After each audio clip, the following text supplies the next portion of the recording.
3D continue de s'inviter dans les blocs opératoires. Le CHRU de Lille vient d'ouvrir une salle d'opération permettant d'allier l'accès aux dernières innovations en matière d'imagerie et les techniques de chirurgie mini-invasive les plus récentes. Une plateforme unique au monde qui permettra d'opérer des patients fragiles considérés auparavant comme inopérables ou à très haut risque. Nous avons pu assister à une intervention en avant-première. C'est un reportage de Cécile Guéry-Riquier, Alexandre Delaval, Lionel Simon.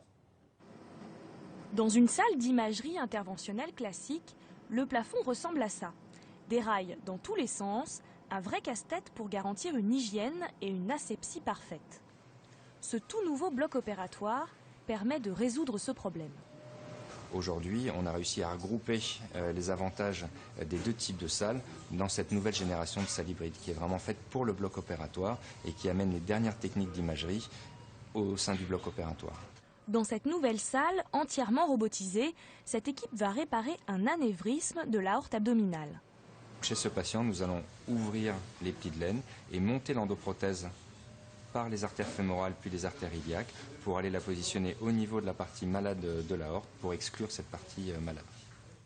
Le premier temps de l'intervention est purement chirurgical.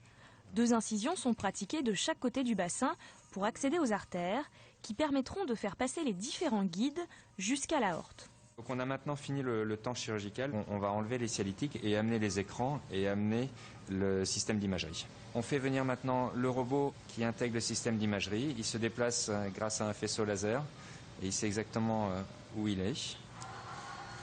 On utilise ce bouclier qui nous protège des rayons. Et ensuite, on a un contrôle stérile. Tout est contrôlable depuis ces 3 panneaux de contrôle. Allez, c'est parti. On se met donc à 90 degrés.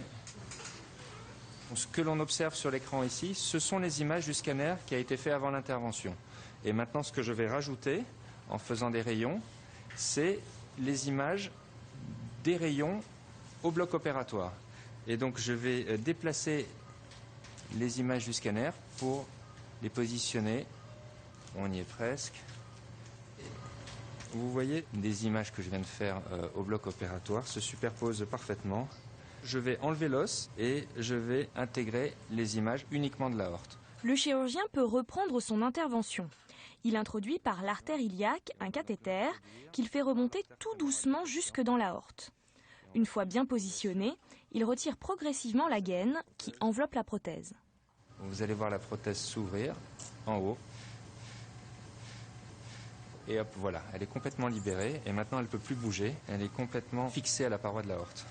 Donc là, on a monté une petite sonde à l'intérieur de l'aorte qui va nous permettre d'injecter du produit de contraste dans l'aorte. Ça va nous permettre de vérifier qu'on a bien exclu totalement l'anévrisme, que notre endoprothèse est bien étanche.